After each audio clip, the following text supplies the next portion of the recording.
Hello friends, आज फिर से एक बार हम ऑल टाइम फ्रेम एनालिसिस देखने वाले हैं निफ्टी के लिए। शुरुआत करेंगे निफ्टी के मंथली चार्ट से। मंथली चार्ट में अगर हम देखें तो यहाँ पे 1 और 2 कंप्लीट हो चुके हैं। 2252 से अगर हम देखें तो एक बड़ा वेव 3 शुरू हुआ है जिसमें 1 2 3 4 और वेव 5 जो है उसका अगर हम प्रोजेक्शन निकाले तो नॉर्मल प्रोजेक्शन जो है वो ऑलरेडी अचीव हो चुके हैं और 100% प्रोजेक्शन 17,361 पे आ रहा है और निफ्टी ने ऑलरेडी हाई लगाया है 17,340 का। तो ये ऑलमोस्ट 100% तक ये आ चुका है, जो कि जिसे हम मान रहे हैं वेव 3 का फिफ्थ, राइट। यानी कि यहाँ पे जो भी टॉप बनेगा वहां पे हम मान रहे हैं कि मंथली टाइम फ्रेम में ये वेव 3 पूरा हो रहा है।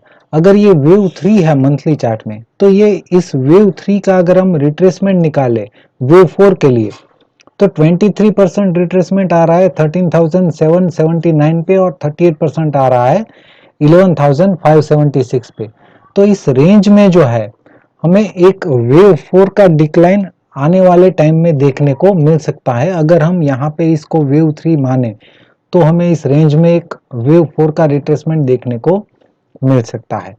अब अगर हम लोअर टाइम फ्रेम में देखें, यहाँ से डेली चार्ट टाइम फ्रेम में जो फिफ्थ हम मान रहे हैं वेव 3 का फिफ्थ 7511 से जो स्टार्ट हुआ है उसको अगर हम एनालाइज करने की कोशिश करें तो ये चार्ट भी हमने बार बार देखा है। यहाँ पे थोड़े चेंजेस भी हमने कई बार किए हैं, लेकिन अभी भी यहाँ पे देखें तो कुछ ज्यादा क्लैरिटी नहीं आ रही है, क्योंकि यहाँ पे जो है बहुत ही एक्सटेंडेड वेव्स आ रहे हैं। यहाँ पे भी एक एक्सटेंडेड है और यहाँ पे भी एक्सटेंडेड हो रहा है फिफ्थ वेव। अभी के लिए अगर हम देखें तो यहाँ पे 1 2 3 4 और ये जो फिफ्थ है वो ऑलमोस्ट एक्सटेंडेड है 100% से थोड़ा कम, यहाँ पे हम मान रहे हैं। और यहाँ पे हम क्या मान रहे हैं कि ये एक इरेगुलर करेक्शन पॉसिबल हो सकता है। ये ए, ये बी और यहाँ से वेव सी का डिक्लाइन हमें देखने को मिल सकता है। अगर जैसा हमने मंथली चार्ट में देखा ये वेव 4 का करेक्शन हम एक्सपेक्ट कर रहे हैं तो ये पॉसिबल हो सकता है। अभी के लिए अगर हम देखें यहाँ पे जो भी सिनारियो हो 1 2 3 4 5 इरेगुलर हो या ना हो, कोई भी सिनारियो हो, लेकिन जो लास्ट इंपल्स स्टार्ट हुआ है 14,151 से उसको अगर हम एनालाइज करें लोअर टाइम फ्रेम में तो ये इंपल्स यहाँ से जो शुरू हुआ है वो यहाँ पे 5 वेव पूरा कर चुका है कि नहीं कर चुका है। तो वहां से हमें आइडिया मिल सकता है कि यहाँ से डिक्लाइन कब स्टार्ट हो सकता है। तो उसको अगर हम लोअर टाइम फ्रेम में देखें 14,151 से तो यहाँ पे 1 2 कंप्लीट हो चुके हैं, वेव 3 और 4 भी कंप्लीट हो चुके हैं। यहाँ पे भी अगर फिफ्थ का अगर हम प्रोजेक्शन निकाले तो नॉर्मल प्रोजेक्शन ऑलरेडी अचीव हो चुके हैं और यहाँ पे तो 100% भी अचीव हो चुका है, जो कि आ रहा था 17,324 पे और निफ्टी ने हाई लगाया है यहाँ पे 17,340 का और 17,323 पे ये क्लोज हुआ है, राइट। तो यहाँ पे इस डेली चार्ट में देखें हम 14,151 से तो यहाँ पे हमें लग रहा है कि ऑलरेडी फिफ्थ वेव पूरा हो चुका है।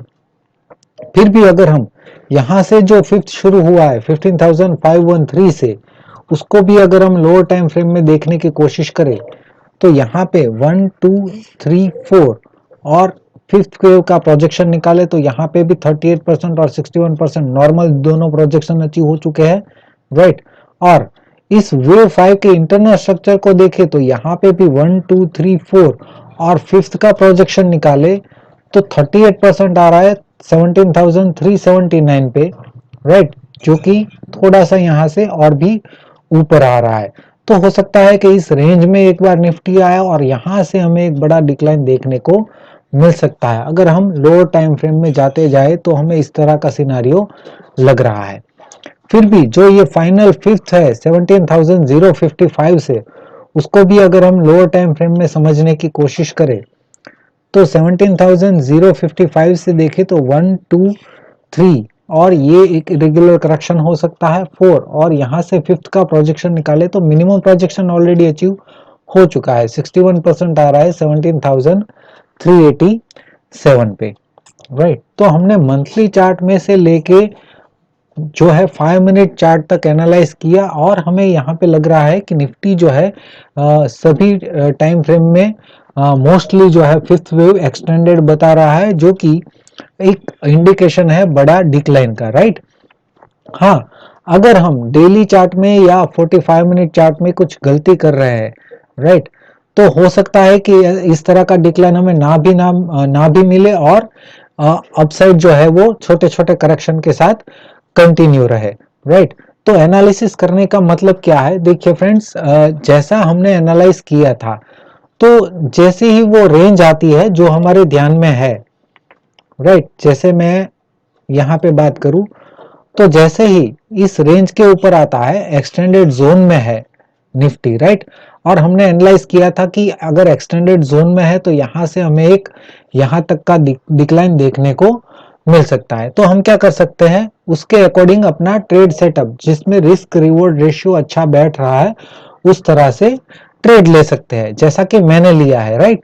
मैंने यहाँ पे ऑलरेडी ट्रेड ले लिया है और रिस्क रिवॉर्ड रेशियो के हिसाब से अभी मैं उस ट्रेड में हूँ, और यहाँ पे मैं एक्सपेक्ट कर रहा हूँ कि निफ्टी जो है, और यहाँ सबसे पहले तो 16,300 के अराउंड, और उसके बाद जो है 15,500, ये दोनों टारगेट जो है इमीडिएट आ सकते हैं अगर हम इस पैटर्न को पहचानने में सही है तो, राइट।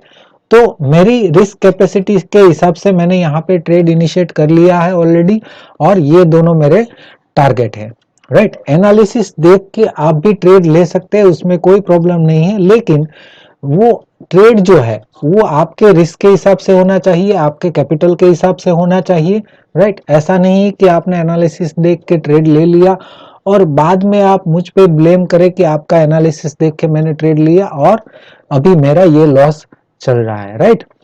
वीडियो अगर आपको अच्छा लगा है तो लाइक कर दीजिए, और चैनल पे नए हैं तो सब्सक्राइब कीजिए। वीडियो देखने के लिए आपका बहुत बहुत शुक्रिया, धन्यवाद।